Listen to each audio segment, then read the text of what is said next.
Good evening, everyone. Welcome to Conversations with Yemi and Bimbo Davids. We are continuing with our special guests that we've had in the past few episodes.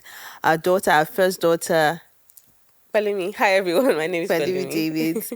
Um, so we have another interesting conversation this evening. Share, like, subscribe, be a part of our conversations family and invite other people as well. Conversations. So, Pelumi, we've been meaning to talk about this for a while now, and mixed feelings. So myself and my husband are pastors. We've been pastors for about 21 years, and so our daughters were born as, there's a phrase, PKs, right? Yes. Pastors' kids, preachers' kids. So yeah, I don't like using that word because I don't like the label PK, but it's the reality that they are children of pastors and all. And we've had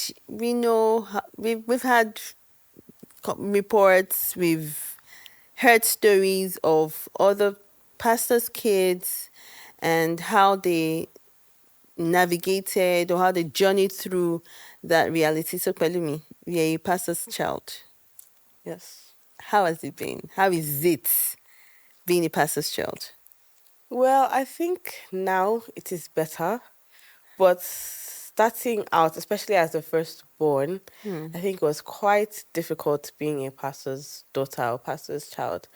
I think first of all is the idea that your parents are not just your parents, because you see a lot of people calling my daddy, or mommy or mama, and I'm like, yeah, that's my own daddy. And at first you find it funny, but I think when it's not addressed, it can get very, it can make the children feel like they don't know why it's like that sometimes, and they have to give themselves their own answers. I think a lot of times pastors' children are answering their own questions because the parents and the pastors I'm are, not talking about it. yes. And I think when there's pastors are part of a family, and I think they should also remember that that family is also, I won't say called, but it's, everyone is giving a title, not just the parents.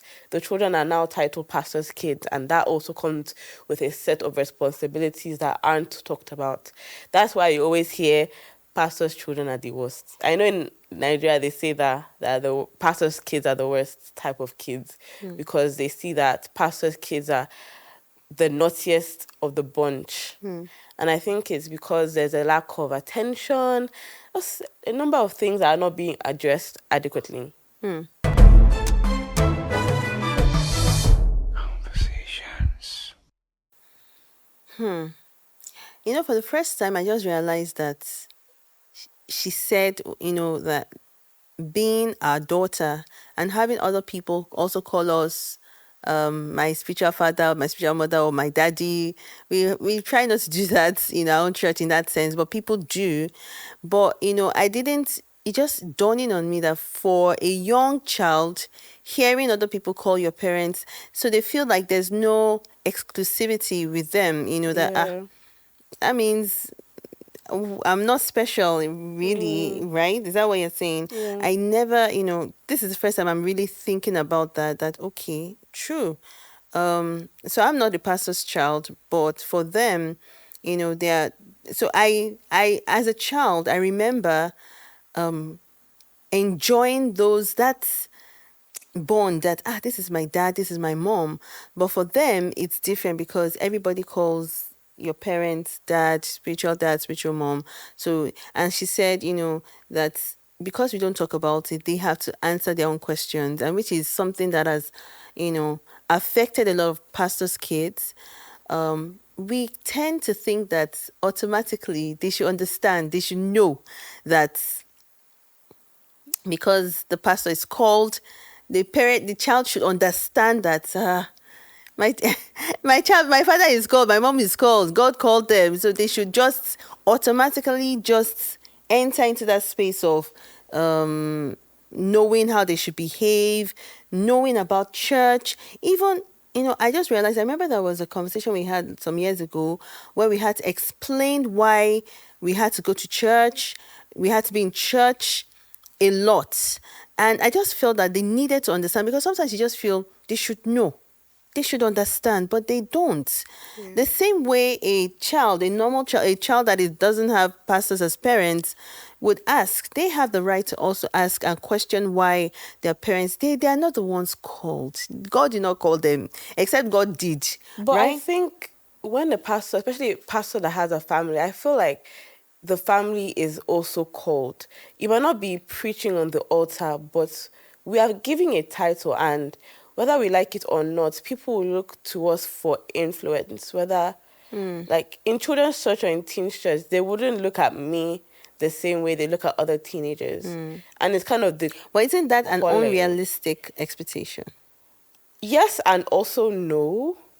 I think it's not expectation that can be cured or can just be, Yeah. oh, it's just a matter of just how they expect a lot from the pastors.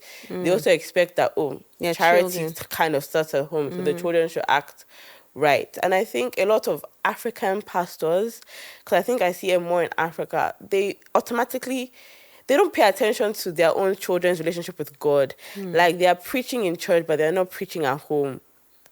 So their children are neglected, and their children's spiritual lives are also neglected. That's why a lot of pastors' children, they will always say, "Oh, I'm never going to be a pastor." Why is that? Why is it like I always wonder, like a lot of pastors' children, they ask them, "Oh, you don't want to be a pastor?" And the like immediately like, no, no, no.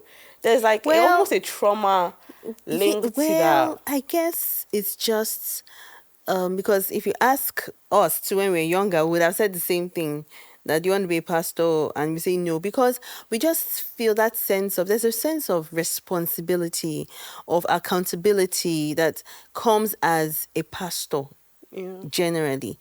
So it's something that children, young people will not necessarily say, oh yes, I want to be a pastor in that sense, except now that there's a lot of in that, but I understand, so I think everything has to do with, or most, the what we should be talking about as pastors in our family is, or in families, is that place of conversation.